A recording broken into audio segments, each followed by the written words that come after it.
Hey, it's me, Jem. I just wanted to come on here today, and this is my kind of last day in a classroom as a teacher right now. This is kind of exciting for me. I'm about to move into a position that's a lot different to me. I don't know it all yet, but I do know that it entails mentoring other teachers, and I'm excited about that because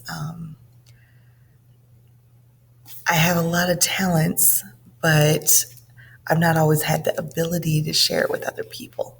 So this is something exciting for me. I know I'm kind of keeping it quiet, but this year has been a true challenge. Um, the year I can't even express to you. Um, Besides being a COVID year, it's been a year where um, I was teaching a grade level that I have taught it, but it hasn't been since 2005 that I taught it. So, 16 years later, I'm here in a middle school teaching seventh grade and in the middle of a pandemic. And I'm just turned 50 and I hated my life. I hated it. Not the teaching, not the interaction with kids, because I think that kept me kind of like stable. But I just knew it didn't fit me. It didn't work for me. And so there were other changes that God had in store. But I had to get out of my comfort zone. I had to get away from what I knew, what I had done, what I'd known was successful to try to be successful in other areas. And it worked. I mean, I still was successful with my students, with my colleagues, with the staff. I mean, my principal did not want me to leave. But I say all that because it is a true struggle when you're in a job that you know you are capable of so much more. And so I think that when this new opportunity came up, first I had interviewed for Virtual Academy, which I wanted to be in the Virtual Academy from the beginning. And because I truly thrived in that. That was the part of this year that I thrived in. Then there was an opening. Well, there were several openings in our district for what's called opportunity culture. And I was hesitant to apply because I also facilitate, it's called equity focused classroom management, which is a course in my district that I've been part of the inception and the attention to detail, like building it and creating it. And now it's become where me and the other facilitators, we work with each other very, very well. It's like we've just synthesized, we have a synergy whenever we're together. We build off of each other. And it turns out to be really, really phenomenal. So, the person who got me into that, she, crazy thing is she said, you need to apply for this position. And I was like, okay. But then I was going through the list of things that I needed. And I mean, it was, the application process was a nightmare. Interview process. I took a whole day off because I was so scared. And it was a nightmare. It was a nightmare. It was nerve wracking. I guess it wasn't a nightmare. It was like nerve wracking. But when you step out of your comfort zone so far and you're like, okay, I'm going to go and do this, that's when I was like, oh my gosh, I'm doing this. So when I got the call to interview, I was like, oh my gosh, goodness. So the person who pushed me is part of the interview group, but she's just a note taker. So we did all this stuff, and I made the pool.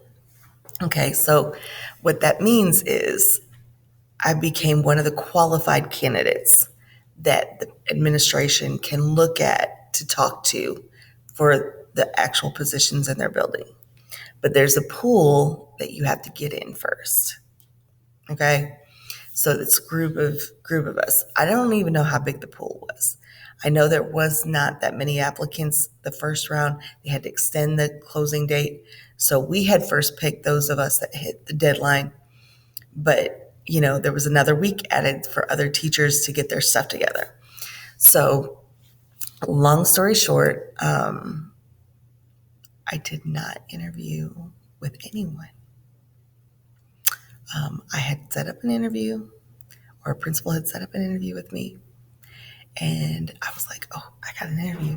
So I was prepared for it.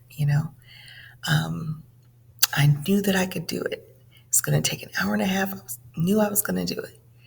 I go to sit down to log in, and I get an email that they've already hired for that position.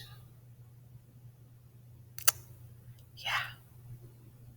So I was like, okay, I still have this position that I'm going to be able to go to. And I was good. I was comfortable. I was okay. So about 2 weeks later, I get an email. Can we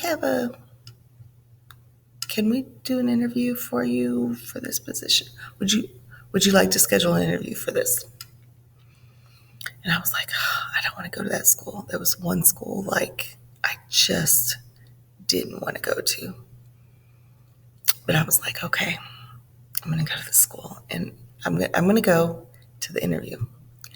And so I went to the interview, and it worked out well. It really worked out well. And I just was like, wow, how important. I didn't even interview. She offered me the position. It was a Friday. It was the last day of transfers. The next day was going to be the job fair. So I needed to make a decision. So what happened is I said I had to pray about it. At the very same time, my principal's letting herself in my room because she needs to do an evaluation on me. So I've got all this stuff that I'm juggling and trying not to be disrespectful. But I was like, oh my gosh, I'm a good teacher. I'm really a good teacher.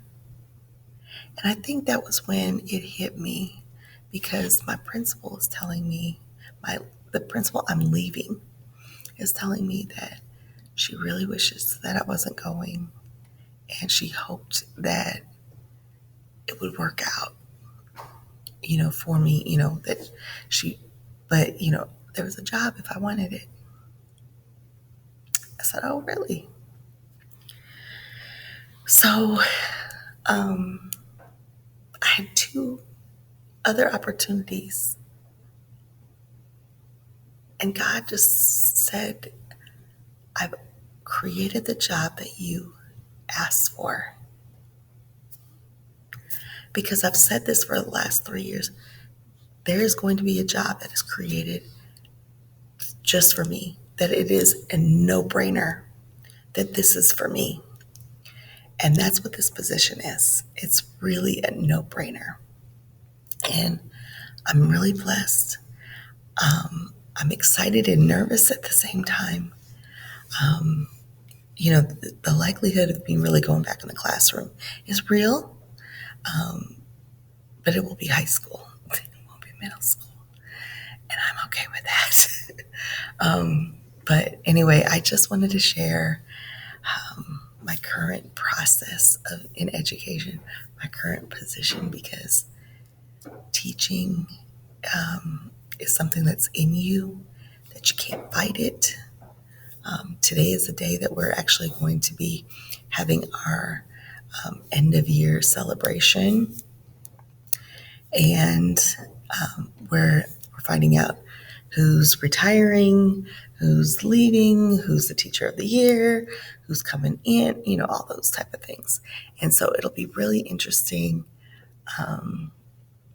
because in our state, we still have to wear masks in the building. And so, which I'm all for, honestly. I hope that it stays this way. But the rest of the state doesn't have to. I'm just used to masking up. And so we're going to be outside because we don't have to wear our masks as long as we're socially distancing and we're outside. And we're like, okay, we'll do this outside. But it rained yesterday. But Mr. Dry is doing the yard and Mr. Horn is moving furniture. It's just kind of cute. You get to know people. And one of the custodians told me yesterday, she goes, I'm going to miss you. I said, I think I'm going to miss you too. She goes, I really didn't get to know you that well, but I liked you. And I think that's one of the things that makes a good teacher, makes a good person, that regardless of how snarky you can be, that essentially people know whether you're good or not. And I think that's one thing we've gotten away from. We've gotten away from being kind. We've gotten away from being considerate to other people and trying to understand where people are instead of assuming that we know. I think more people need to read To Kill a Mockingbird. Really, really read it. But you can't get people to read nothing anymore. Yes, I use double negatives. Can't read no nothing. That's a triple. Anyway, I just wanted to come on and share my little right now feelings. Second to the last day for me here at this building. I'm going to miss the kids, I think, some of them more than others. My heart goes out to some of them that are struggling with their identities and their other issues that happen in seventh grade. But it's too much for me emotionally to hold, to be part of, to understand. So I just want you to know that that's part of why I can't do it. I can't take this home. It's one thing when you deal with high school, but it's another thing when you deal with middle school. And there's so much more variations going on. But anyway, thank you so much for watching. If you made it to the end, please hit subscribe and share or hit the bell. And I will see you later. All right. Have a great one. Bye.